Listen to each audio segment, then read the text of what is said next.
Just kind of give a bit of a demonstration of a workshop that we do with school students, so older school students, usually 14 to 18-year-olds in the UK, and engaging them with genomics. So it's mainly an education activity, but there's all kinds of questions that come up during the practical. We normally do this over a whole school day, and I've got 20 minutes. So we might skip some bits, but there are two practical things that you're going to do. And the first is you're going to extract your own DNA. So take a glass. Georgia, I'm sure you've done this before, have you? You never have? Ah, interesting. So grab a glass. There we go. Take some water. Nobody is drunk from these, so just take some water. Put a small amount of water into your glass, so really even less than that. So just not even covering the bottom. It's not going into any database, is it? No. It's all being disposed of in there. Oh, good. Excellent. We do go through that. Yeah, so... Okay, so, right. So have you all got a small amount of water? Yep. Perfect. So, you could maybe even have a tiny bit more if you wanted, but that's fine like that if you want. So you're going to, like you do with mouthwash, you're going to put it into your mouth, swill it around for around 30 seconds, chew your cheek cells a little bit, so get some... Oh, no. Oh, sorry, that's alcohol, so we need to... Children. It's okay, don't worry, it's fine. So put it in your mouth and do like mouthwash. So go for 20 seconds, something like that. And then put it back in. Have you swallowed it? No, you haven't swallowed it. Okay, so chew your cheek cells so you get some cells from your cheeks. Okay, and then spit it back into your... So it's great because students usually go ooh at this stage. So now you're going to add a little bit of just washing up liquid. So add 1 drop to your solutions and just gently twirl it around. You don't want to shake it too hard, just gently twirl it around. And what this is doing is it's breaking down the cell membranes. So you're being very careful there, that's great. So this is breaking down the cell membranes so that the water can get into the cells and into the DNA. Swill it around gently and try not to make too many bubbles. Okay, then you're going to add just 1 pinch of salt. Then you have to drink it again. No, I'm joking. So just a little bit of salt, that's it. Keep swilling? Yeah. Keep swilling. Yeah, okay, and keep swilling. So that's breaking down some of the bonds in the DNA. Curry powder. Yeah. So then you're going to transfer into a tube. So just transfer your solution into one of those tubes. There we go.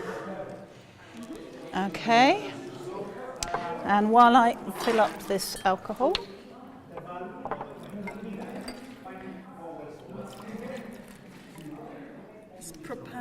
so this is isopropanol, but you could do the same thing with just pure ethanol, 100% alcohol, or even 70%, but it works best.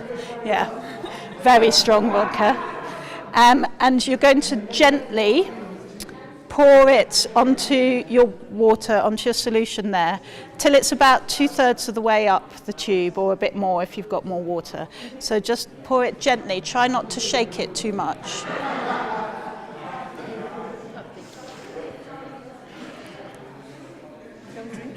Don't drink it, unless you're really desperate. So that's probably about right, Maureen? Yeah. Now, yeah. No, that looks good. Okay. So, then just can people see, what you should see is some clumps. You might want to turn it, put the top on and turn it up. Just gently invert it once or twice maybe. And yeah, I can see you've got DNA there. So turn it back up the right way. And you should see clumps of white string or white clumps. That's your DNA. Can you, yeah, you've got loads.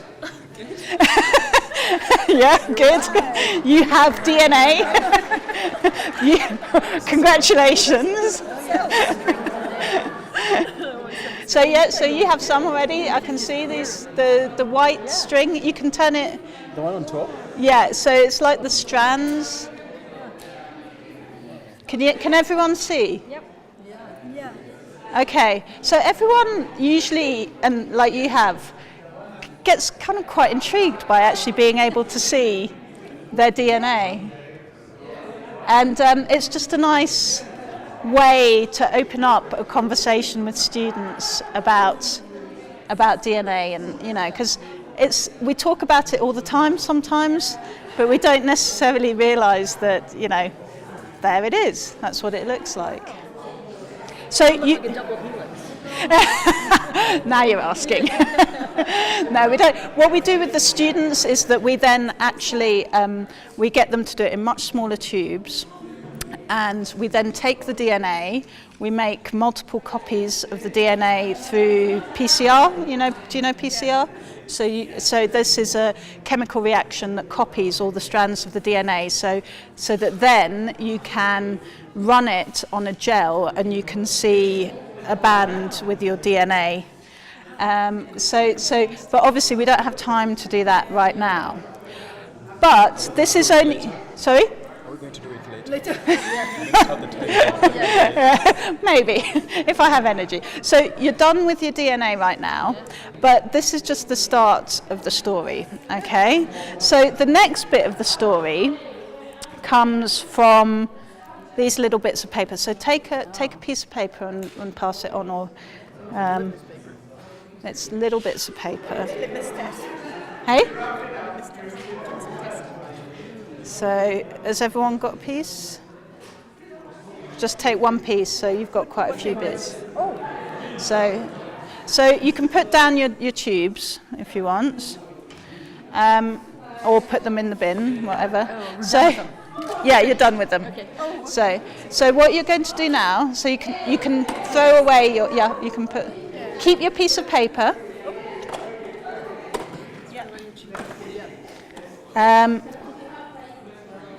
So just put it on your tongue and keep it there for a few seconds.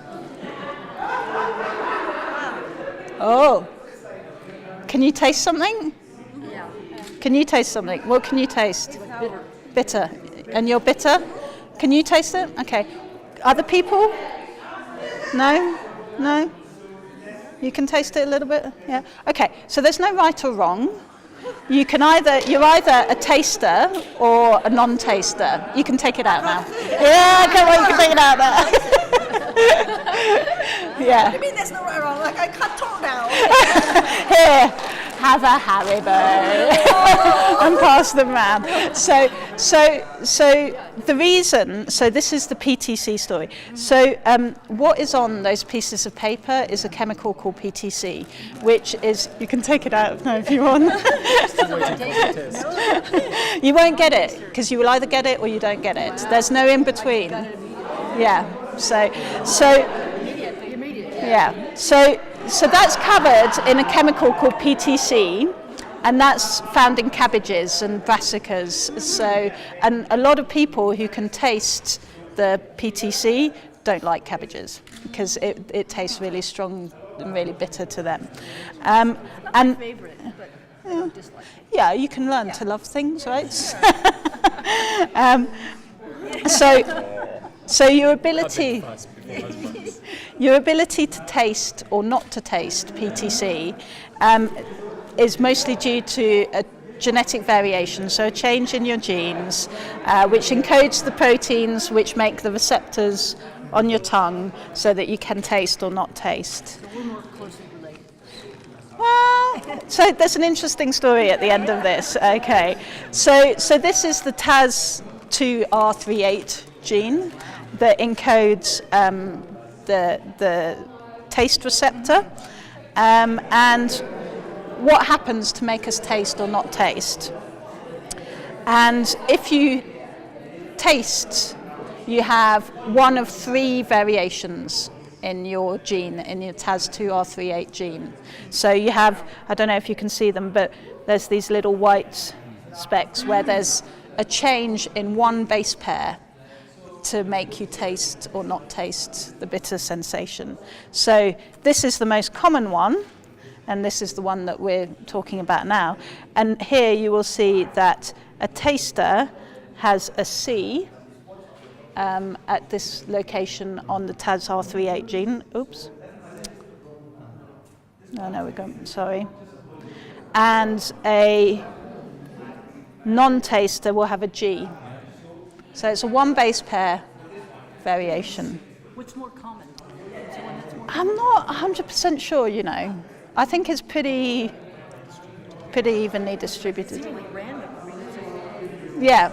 So with our students, we then go into, a bit more of the genetics of bitter tasting. So you have 2 sets of each chromosome. So, and how you inherit and all those kinds of things. So this is where I kind of get less detailed, but my colleagues, so we get postdocs to deliver this workshop, and actually it's interesting what you said about, well, you know, what's more common.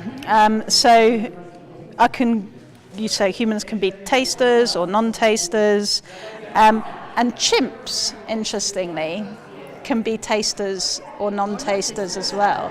Who asked them? But they have a different genetic variation. So they don't have the same genetic variation as humans do. So then we start a discussion about evolution and, you know, kind of evolutionary genetics and that kind of thing. So that's how we structure the workshop. And we can go into a lot more detail, and it's linked to the curriculum, so for the UK, and that's how we deliver the workshop. But we just find it's quite it's a nice way of getting people to kind of see their DNA but be able to link it to something that is actually quite non-threatening, because I think genetics is so laden with emotion, with, you know, kind of Frankenstein, you know, but actually just to be able to think, well, a variation can make me taste a cabbage, or, you know, taste the bitter taste of a cabbage or not. It's quite, and we talk a lot about kind of social and ethical implications and disposal and who owns your DNA and who, you know, and all that kind of thing. But it's a nice way in just to get them talking about stuff.